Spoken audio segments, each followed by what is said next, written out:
Episode 2. The First Step into Wynthorpe. It stood upon a gentle rise, its stone a shade paler than Ravenshore's, with tall symmetrical windows and a broad set of steps leading up to a grand entrance. Wings extended on either side, embracing a vast front lawn shaped by careful landscaping, hedges sculpted into precise lines, flower beds arranged in patterns visible even from a distance. A long drive curved in a graceful arc toward the front steps, lined with neatly trimmed trees. A fountain stood at the center of the circular approach, its water catching the light in a shimmer as it spilled from tier to tier. Nora's breath caught. "It is beautiful," she murmured. "Imposing, I would say," her father corrected gently.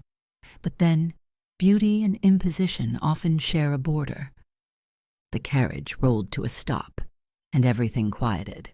Her father stepped out first, her mother followed. Then the footman offered his hand to Nora, who placed her gloved fingers into his and took that first small step onto Wynthorpe stone. The 3 members of the Wynthorpe family waited at the top of the wide steps. The Marquess at the center, the Marchioness beside him, and the man who would, in time, change everything Nora knew about her life, Lord Adrian. He stood just a fraction behind his parents, posture straight yet not rigid. Those gray-blue eyes met hers once more, and again there was that flicker, that tiny shift in his expression, as if he recognized something familiar in her hesitation. Sir Edmund bowed. "My lord, my lady, we thank you for the invitation to your home." Lady Margaret followed with a graceful curtsy. Nora dipped low as well, her head bowed just enough for propriety, but not so low that she lost sight of the man whose attention pressed gently upon her, like a new kind of weather. "Welcome," the Marquis said, his voice deep and steady. "It has been some time since Ravenshore and Wynthorpe shared a roof. You honor us with your presence." "We are grateful for your hospitality," Sir Edmund replied. The Marchioness stepped forward then, and the air around her seemed to warm, despite her reserved posture. "Lady Elinora, my dear, what a pleasure. I've heard thoughtful things about you." Nora's cheeks colored softly. "Thank you, my lady." There was kindness in the Marchioness's gaze, quiet, observing kindness, as though she were taking Nora's measure not to judge, but simply to understand. Then Lord Adrian moved, a single step forward, slow and measured. He bowed, not stiffly, but with a deliberate respect that surprised Nora more than it should have. "Lady Elinora," he said. His voice, when she heard it for the first time, carried a calm that was not cold, a steadiness, a softness beneath formality. "Lord Adrian," she replied, dipping her head again. A breeze slid across the courtyard, stirring the hem of her dress. The fountain shone behind them like a held breath. For a moment, no one spoke. It was the Marquis who broke the stillness. "Shall we go in? The morning is cool, and I imagine your journey has left you ready for rest." They moved as a group toward the grand doors. Nora tried not to look at Lord Adrian too directly, but her gaze kept finding him in small, unintentional glances. The way he walked, upright, precise, but not rigid. The way his eyes flicked to the servants, acknowledging them without distance.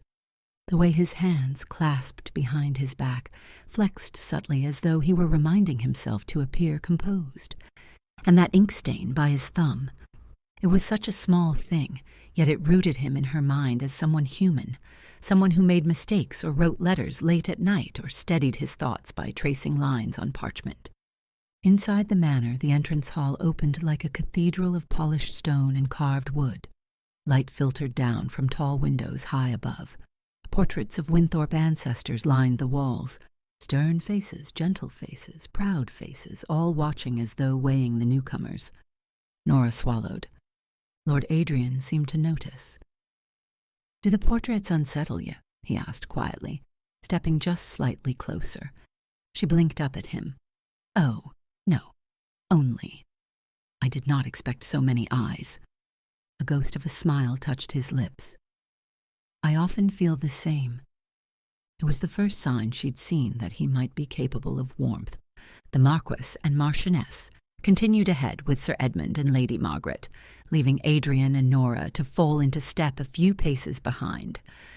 "This house," he said quietly, "can be overwhelming. It is large, and sometimes too quiet, despite its size." She found herself studying him, the line of his jaw, the way he seemed to speak honestly even in guarded moments. "Your home is beautiful," she offered. "It is," he agreed, "but beauty does not always equal comfort." Nora hesitated. "And do you find comfort here?" He paused before answering. "Sometimes," he said, "but not always." They stepped beneath a tall archway into a vast drawing room arranged with impeccable symmetry. Nora exhaled softly. "I suppose I am used to something smaller, something softer." "I envy that," he said before he seemed to realize he'd spoken aloud. His eyes widened a fraction, then softened again. "Forgive me. I meant no insult." "You didn't give one," she assured him. Their parents had moved to a set of chairs near the window, discussing arrangements for the upcoming days. A tea service had been prepared, steaming gently. The Marchioness gestured to a smaller pair of seats near the hearth. "Lord Adrian, would you show Lady Elinora to her place?" He inclined his head, then bent his arm slightly, not offering it in the bold manner of a ballroom escort, but a quiet suggestion, as though giving her the choice. She placed her fingertips lightly upon his sleeve. His arm tensed beneath her touch, not in discomfort but in awareness, as though he had not expected the moment to feel so real.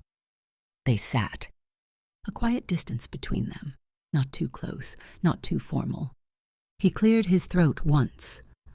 "I am glad you came." Nora's heartbeat lifted. "You are?" "Yes." His eyes found hers. "I did not know what to expect, but I am glad." A soft warmth unfurled in her chest. She looked down at her hands, at the gloves she had chosen carefully that morning. He looked at them, too. "You paint," he said softly. Her head lifted in surprise. "How did you—" "The stain," he said, nodding toward her wrist, where a small faded smear of blue remained from the morning's bluebells. "Watercolor?" "Yes," she whispered, a bit embarrassed. "It suits you." The simplicity of the compliment, gentle, sincere, caught her off guard. "It suits you as well," she said, looking toward the fading ink near his thumb. He froze. Then, slowly, he smiled. A real smile this time. Quiet, subtle, but undeniably warm. It was the first moment Nora realized something important. He was not distant by nature. He was careful, and there was a very real difference between the two. Before she could speak again, the Marquis announced, "Lady Elinora, once you've had time to rest, my son will give you a tour of the grounds. You may walk together." Nora's breath caught. Adrian's did too, and for the first time since she arrived, she saw a flush rise faintly along the edge of his cheekbones. A meeting, a walk, just the two of them. Her story, it seemed, was no longer simply unfolding. It was beginning. "Elinora!" "Hello!" Her mother's voice floated from the hallway before the door opened. Lady Margaret Ravenshaw stepped into the room with the calm grace she always carried, though today there was a stiffness in her shoulders that Nora noticed at once. Nora set her brush down carefully and rose. "Mama, good morning. I was just—" She gestured to her painting with a small smile, trying to capture the bluebells before they wilt. Her mother attempted to smile back, but it did not quite reach her eyes. In her hand, she held a single envelope, thick and cream-colored, sealed with a deep red wax. The sight of it, so official and solemn, made Nora's own smile falter. "From the Wynthorpe estate," Lady Margaret said quietly. "It arrived not 5 minutes ago." The name Wynthorpe had a certain weight in Edelmere. Wynthorpe Manor was older than Ravenshaw House, older even than the town of Edelmere itself, some said. Its family, the Wynthorpes, were well known for their influence at court, their long history of service to the crown, their lands and their careful, somewhat distant reputation. Nora felt a flutter in her chest. The Wynthorpe estate? For us? Her mother nodded, stepping closer. Addressed to your father, but he has asked that we open it together. Together. That word nestled itself in Nora's thoughts with a quiet unease. Lady Margaret crossed the room and set the envelope gently upon the desk, beside Nora's paints. Up close, Nora could see the wax seal, a shield bearing a stylized hawk, wings spread, with a narrow river engraved beneath it, the Wynthorpe crest. Your father is in his study, Lady Margaret continued, smoothing an invisible crease in her skirt. He thought it best that you be there when it is read. Me? Nora's voice came out softer than she intended. Her mother's eyes lingered on her, searching. Lady Margaret Ravenshaw was not a woman given to dramatics. The lines at the corners of her eyes came more from worry than from laughter. Today those lines seemed a little deeper. Nora, she said gently, you are nearly 20. There are matters that concern you directly now. Nora's fingers curled slightly into the fabric of her dress. Some part of her had always known this day, or at least a day like it, would come. Young women of her station did not stay in their father's house forever. Still, knowing something and standing face to face with it were very different things. Is it? Nora began, then stopped. Her throat felt too tight. Her mother understood nonetheless. We do not know yet, she said, but the Wynthorpes do not send letters without purpose. For a heartbeat, neither of them moved. The morning light shifted across the desk, touching the envelope and making its wax seal gleam. Nora drew in a steadying breath. Very well, Mamma. Let us go. Her father's study was one of the grander rooms of Ravenshaw House, though the Ravenshaws rarely entertained visitors important enough to require such grandeur. Tall shelves lined the walls, full of books bound in worn leather, their gilt titles faded by time. A large oak desk stood near the window, its surface tidy but clearly used. A quill, resting in an inkpot, a stack of neatly organized papers, a small silver clock ticking softly. Sir Edmund Ravenshaw stood behind the desk, one hand braced on its surface as though it were holding him upright. His hair, once as dark as Nora's, had grown more gray in recent years, and his face bore the quiet strain of a man who spent too many evenings in thought. Margaret. Nora. His voice warmed as they entered, though his eyes flicked almost immediately to the envelope in Lady Margaret's hand. Nora curtsied out of habit, then stepped forward, her gaze moving from her father to the polished floor and back again. You wished me to be here, Papa? Yes, he said. Come, both of you. Sit. The three of them took their places, Lady Margaret on the chair nearest the desk, Nora beside her, and Sir Edmund returning to his own seat. He reached for the envelope, his fingers resting on the wax for a moment before he broke the seal with a controlled motion. The crack of the wax sounded loud in the quiet room. He unfolded the parchment within and began to read. His eyes moved slowly, lips tightening just slightly at the corners. Nora watched, her heartbeat turning into a faint rushing in her ears. At last he exhaled. It is, as we thought. Lady Margaret's hand found Nora's, fingers curling around her daughter's. From Lord Wynthorpe? Sir Edmund nodded. From the Marquis himself, yes. He writes regarding his son. Nora's breath caught. Lord Adrian? She knew of him only from stories, as one knew of distant stars, present, but far above the concerns of her own sky. He was rumored to be reserved, attentive to his duties, more inclined to quiet observation than to charm. There had been no scandals attached to his name, no whispers of extravagant behavior. If anything, people spoke of him as though he were carved from the same stone as Wynthorpe Manor itself, solid, dignified, a little cold. Sir Edmund cleared his throat and began to read aloud. To Sir Edmund Ravenshaw, Marquis of Wynthorpe, sends his warmest regards and sincere respect. It is with careful consideration and earnest intent that I write to propose a union between our houses, through the marriage of my son and heir, Lord Adrian Wynthorpe, to your daughter, Lady Elinora Ravenshaw." The words fell into the quiet like small stones into still water. Marriage. The room seemed to grow smaller around Nora, the shelves closing in, the ticking of the clock suddenly much too loud. Her mind did not race so much as pause, caught between one breath and the next. Her father continued reading, about the honor of their families, the compatibility of their stations, the desire to strengthen bonds within the kingdom. He read of Lord Adrian's character, described in phrases that were carefully respectful but not overly warm, diligent, principled, of upright temperament. There was a note, too, of practicality. The letter mentioned the Ravenshaw estate, their long-standing history, their loyalty to the crown, and without stating it plainly, hinted that the Wynthorpes were well aware of the Ravenshaws' recent financial strain. When Sir Edmund finished, the words seemed to linger in the air, echoing in Nora's mind. "Propose a union," she murmured, almost to herself. Sir Edmund folded the letter again, setting it down with care.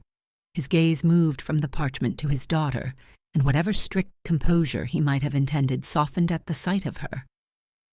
"Nora," he said, his voice quieter now, "we have known that circumstances would soon press us to consider such matters." Nora swallowed. "Because of our finances." Her father's jaw tightened just barely. "The harvests have not been kind. The investments I made in the mill did not prosper as I hoped. We have not yet reached the point of true danger, but—" He hesitated, choosing his words. "We must be cautious and open to opportunities." Nora glanced at her mother, whose eyes shone with a mixture of concern and love. "I do not wish you to think," Lady Margaret said, "that we would trade your future for comfort, Elinora. You are not a ledger to be balanced. You must know this." "I do," Nora said softly. And she did. She had never once doubted her parents' love, yet love did not erase the reality of the world they lived in. "Then you must also know," Sir Edmund added, "that this proposal, at least as an invitation to consider, comes not from desperation, but from fortune. The Wynthorpes are honorable. The Marquis has a reputation for fairness. Lord Adrian has never been spoken of with cruelty. If he is reserved, I would rather that than a man whose name is forever on others' tongues for the wrong reasons." Nora looked down at her hands, still held by her mother's.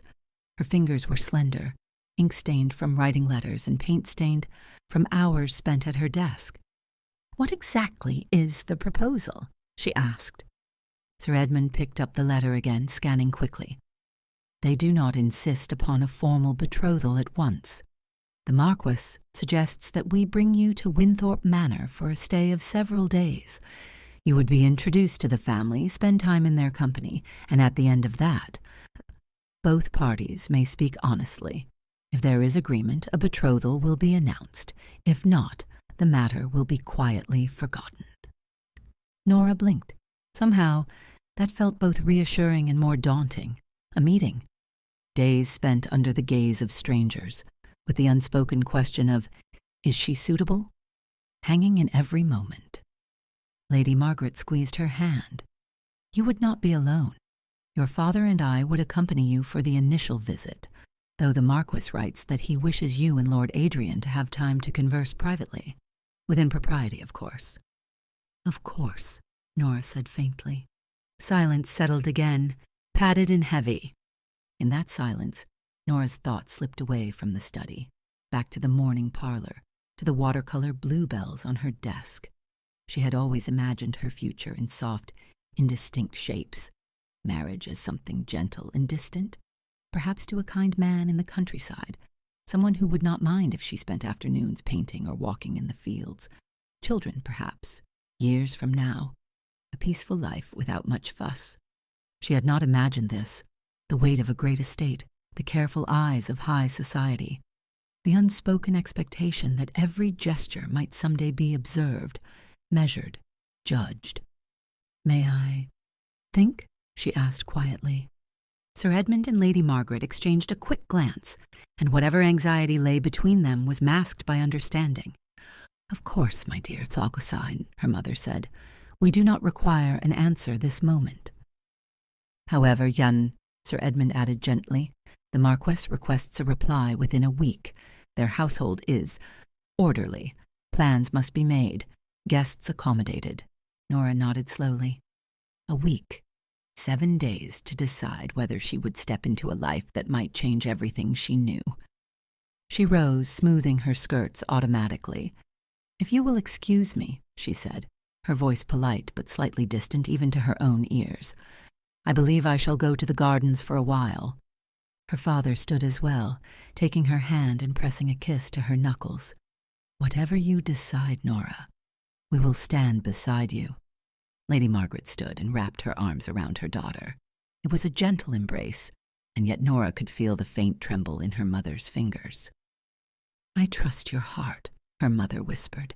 "It has never led you falsely." Nora left the study with the echo of those words in her ears.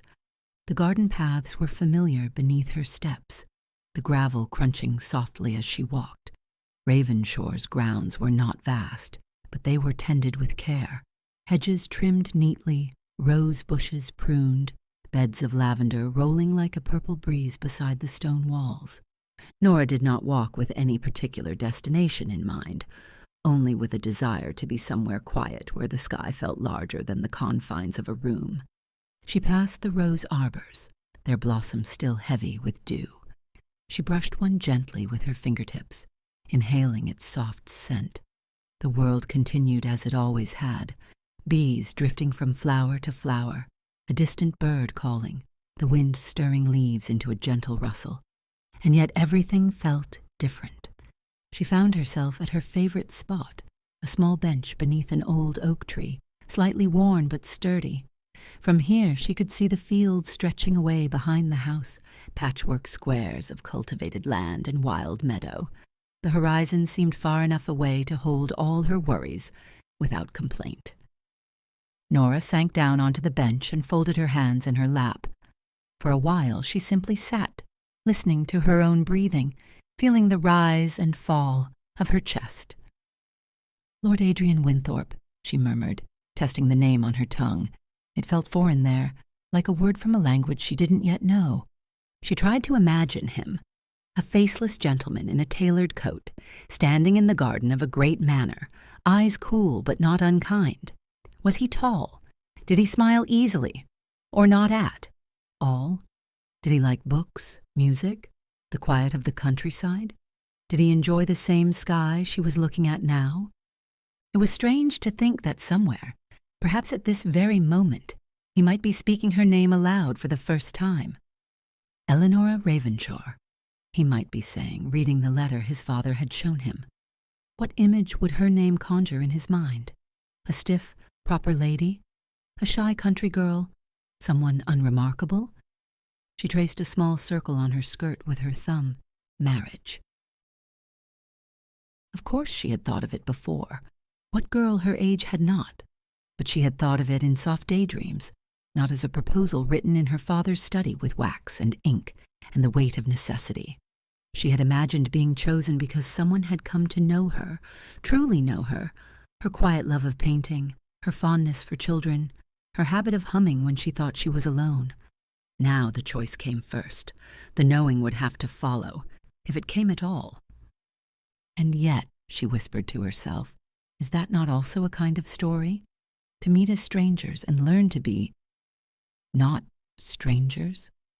The idea did not entirely frighten her. There was something steadying in it. Life rarely unfolded according to the tales written in books, but perhaps there was a different sort of beauty in journeys that began plainly, with letters and uncertainty and hesitant steps. She thought of her younger siblings, Isabel, only 14, still prone to running down the hallway when she was excited, Thomas, 11, forever with ink on his fingers from the adventure stories he tried to write himself. They did not yet know the particulars of the family's finances, but they had begun to notice little things. Fewer new dresses for Isabel, less sugar at table, her father's quiet sighs when he thought no one was listening, If her choice could ease those worries, if it could secure their future and keep Ravensshore from falling into disrepair, did that not matter too? She did not want to be the heroine of a tragic play, sacrificing everything for duty, without joy. But she also did not want to cling to a dream so tightly that she lost sight of the needs of those she loved. "What do you think?" she asked the oak tree softly, as she had done since childhood. The tree, unsurprisingly, did not answer. Its leaves whispered above her, the breeze threading through them like a sigh. Nora smiled faintly at herself. Perhaps the answer would not come from a tree or a book or a dream. Perhaps it would come simply from a quiet line she drew in her heart. "I will walk forward, and if the path is kind, I will be grateful. If it is not, I will still be myself." She lifted her face to the sky. The clouds had parted just enough to reveal a stretch of clear blue. "I will go," she said, softly but firmly. Saying the words out loud made them real. "I will go to Wynthorpe Manor. I will meet Lord Adrian, and I will decide with open eyes." Her heart gave a small, nervous flutter, but beneath it there was a thread of steadiness. Having decided, she sat a little straighter. The day seemed no less bright than before. Somewhere in the house the clock in her father's study chimed the hour. Life, it seemed, continued. Only now it carried her along a little more quickly. The decision once spoken cast a new light on the week that followed. Preparations began at once, though not with the frantic energy of a grand ball. It was a quieter sort of busyness. Letters exchanged, trunks brought down from attics and aired out, a seamstress summoned to make modest adjustments to dresses that had been worn many times, but could be refreshed with careful stitching. Nora found herself at the center of it all in a way she was not accustomed to. She had always been present, of course, in the life of the household, but now every glance seemed to measure her differently. At breakfast, Isabel watched her with round eyes. "Will Wynthorpe Manor be bigger than Ravensshore?" she asked between bites of toast. "I imagine so," Nora replied, buttering her own bread carefully. "They have more land and more responsibilities." "Do you think they have swans?" Thomas piped up. "I read in a book that great houses often do, on lakes, with lilies." Nora's lips curved. "If they do, you must tell me how many when I return." "If you return," Thomas said dramatically, only to blanch when his mother gave him a look. "Thomas," Lady Margaret said sternly, though there was faint amusement in her eyes, "your sister is not going to battle." "In a way, she is," Thomas muttered into his cup. Nora laughed softly, the sound easing some of the tension in the room. "I promise, Thomas, if there are dragons in the Wynthorpe gardens, I shall be most careful." Her father shook his head, though there was warmth in his expression as he watched his children. "The Wynthorpes do not keep dragons," he said, "only very orderly horses and an alarming number of ledgers." "How do you know?" Isabel asked. "I have visited. Long ago," Sir Edmund replied, "before any of you were born. It is a fine estate, stately, a touch severe, perhaps, but solid, like its master." "Like Lord Adrian?" Isabel's voice grew more curious. Sir Edmund hesitated.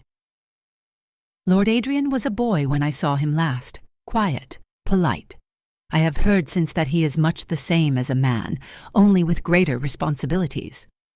Nora listened, filing away the small pieces of information as though they were colors on a palette.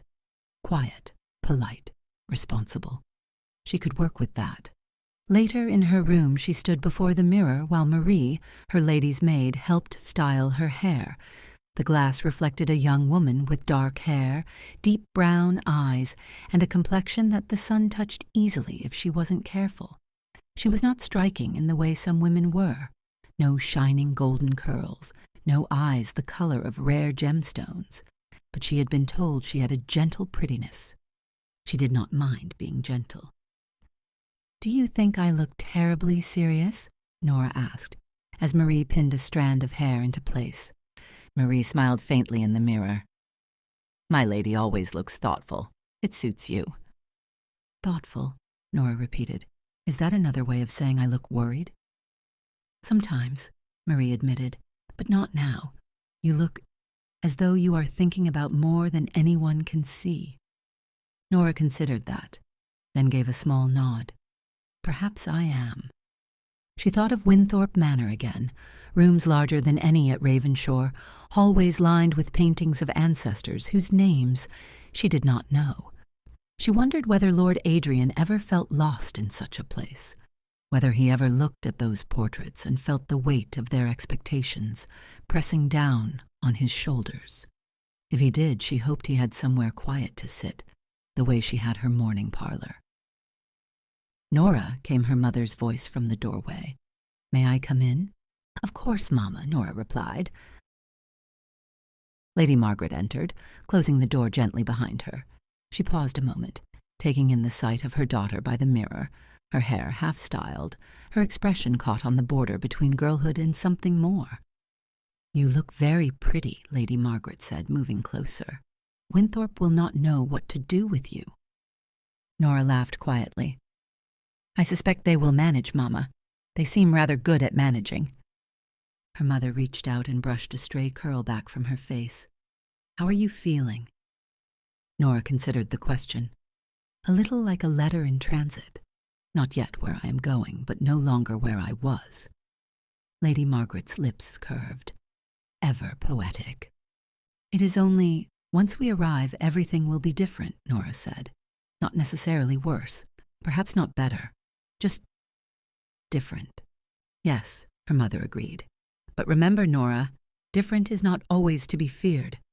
Sometimes it is simply new. Nora looked at their reflection together. Herself, younger, uncertain but growing steadier. Her mother, older, wiser, with a gentleness that had weathered storms without hardening.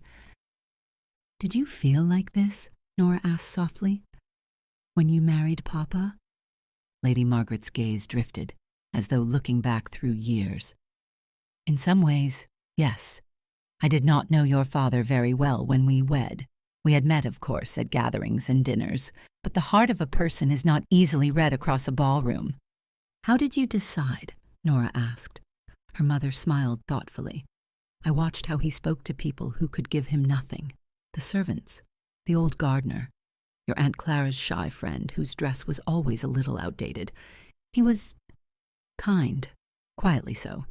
That was enough for me to say, I will take the risk of learning him more closely. And were you frightened? A little, Lady Margaret admitted. But I was also hopeful. Marriage is not a promise of perfection, Nora. It is a promise that two imperfect people will try every day to build something worthy together. Love sometimes comes first, sometimes it comes later. Both are stories worth living. Nora absorbed these words slowly. What if I do not like him? Or he does not like me? Then we will not bind you to him, her mother replied, her voice firm. We have agreed on this, your father and I. This visit is to discover, not to trap. You will be polite, honest, yourself. If at the end of it your heart says no, we will accept that. Even if it disappoints our hopes for security, we will not trade your peace. Nora's eyes stung suddenly, and she blinked quickly. Thank you, she whispered. Lady Margaret pressed a kiss to her forehead. But perhaps, my dear, your heart will not say no. Perhaps it will say, let us see. And that, too, is a kind of beginning. The day of departure dawned gray but not unfriendly, the sky covered in soft clouds that promised neither rain nor bright sun. The carriage was brought around to the front of the house, its black paint polished, the Ravenshaw crest shining faintly on the door. Trunks had been packed carefully and strapped to the back. Marie fussed over last-minute items, ensuring that Nora's shawl was folded just so, that her small sketchbook was safely tucked into her travel bag, that she had a handkerchief in case of dust or tears. Sir Edmund stood near the carriage, speaking to the driver, while Thomas and Isabel hovered nearby, both excited and subdued. You will write? Isabel asked, clutching Nora's hand. Of course, Nora promised. I shall write the first evening if I can, and I shall describe everything, Even the swans. If there are none, you must invent them, Thomas insisted. For my sake, Nora smiled. Very well. If there are no swans, I shall sketch you a whole lake of them. Lady Margaret joined them, adjusting Nora's bonnet with the practiced touch of a mother who had done the same countless times since her daughter was a child. Remember to rest when you can, she instructed softly, and eat, even if your stomach feels too full of thoughts. I will, Nora said. Her father approached, tucking a folded paper into his pocket. The letter of reply to the Marquis, now sent days ago, had been graciously accepted. Only a confirmation had followed, stating the day and hour when Wynthorpe Manor expected their arrival. Well then, Sir Edmund said, his voice steady but warm, shall we? As Nora placed her foot on the carriage step, she paused and turned back to look at Ravenshaw House. The familiar stone walls, the ivy trailing along the sides, the windows of the morning parlor where her paint still waited. For a moment her heart squeezed. This was the only home she had ever known. She took a slow breath and let it out. I will come back, she murmured, more to herself than to anyone else. Whether she came back as Lady Elinora Ravenshaw or as something else entirely, she could not yet know. But she would return. She climbed into the carriage, settling onto the cushioned seat beside her mother. Her father joined them, the door closing with a solid thud. Outside, Marie, Isabel, and Thomas stepped back, and with a flick of the reins the carriage began to roll forward.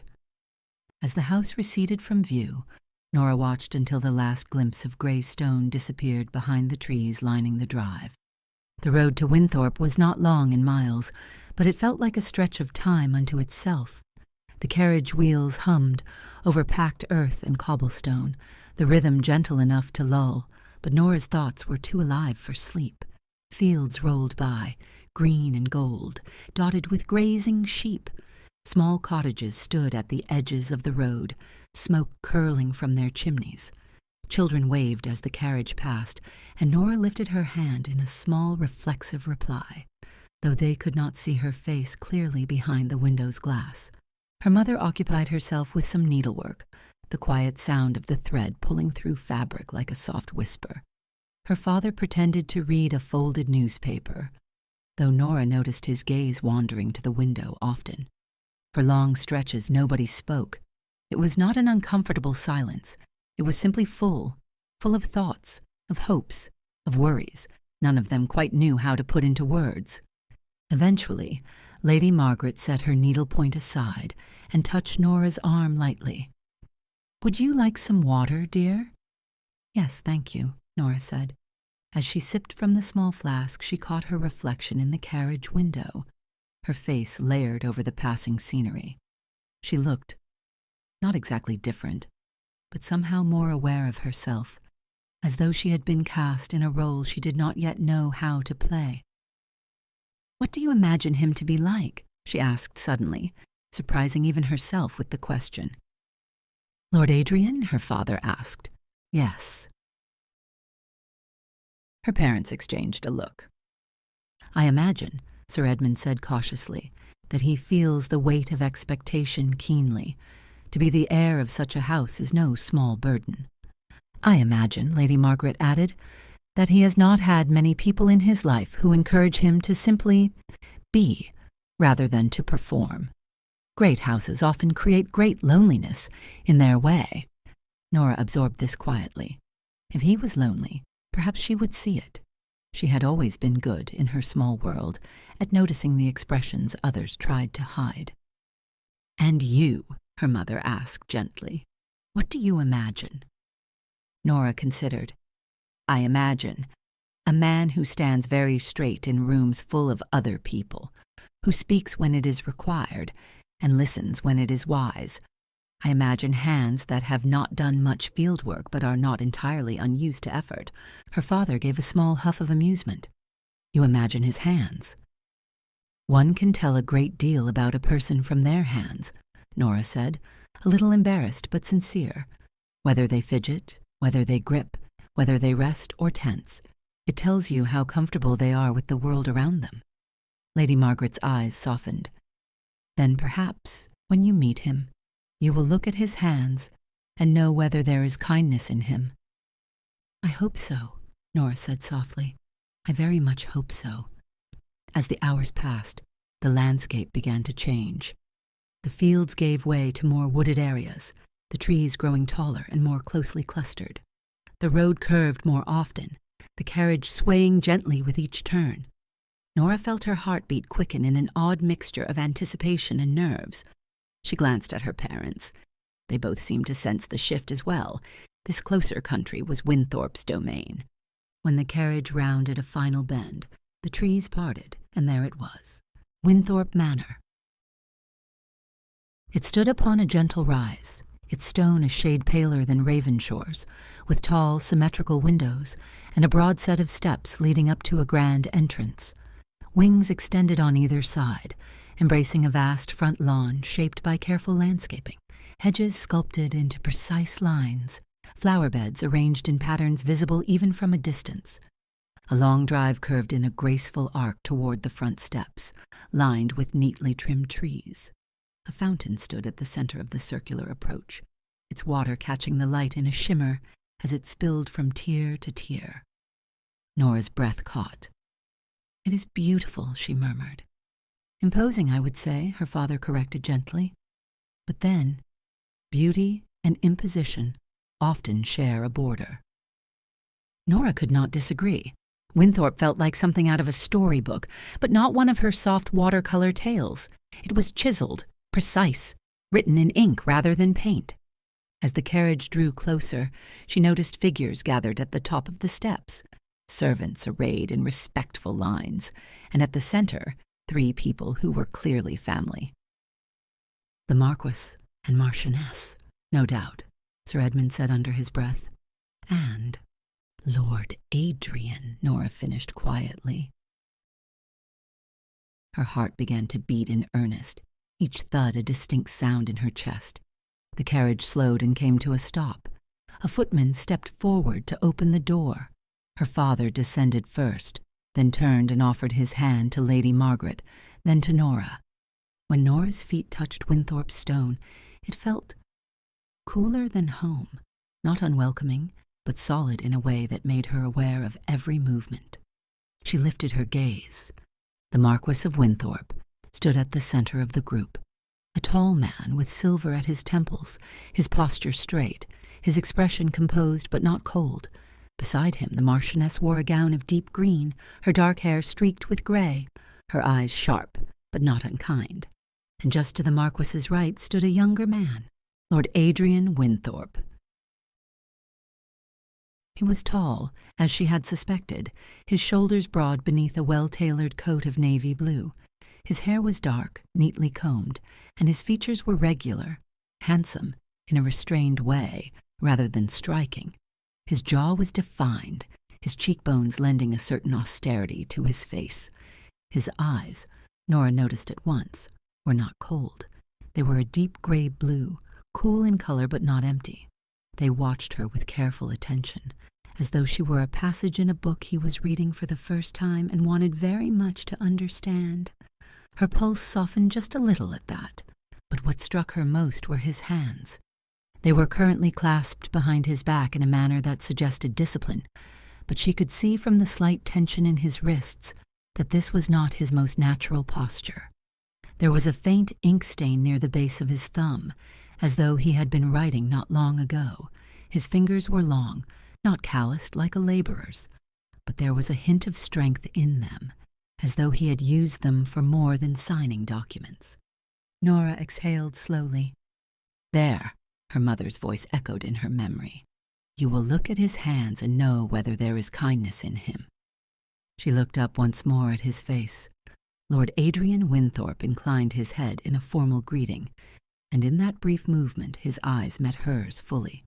For a heartbeat, the careful composure slipped just enough for her to glimpse something else beneath, not indifference, not arrogance, but uncertainty, as though he too stood upon unfamiliar ground.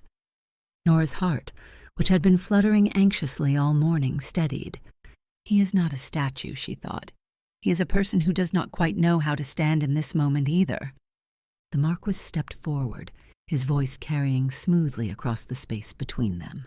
"Sir Edmund, Lady Margaret, Lady Elinora, welcome to Wynthorpe Manor."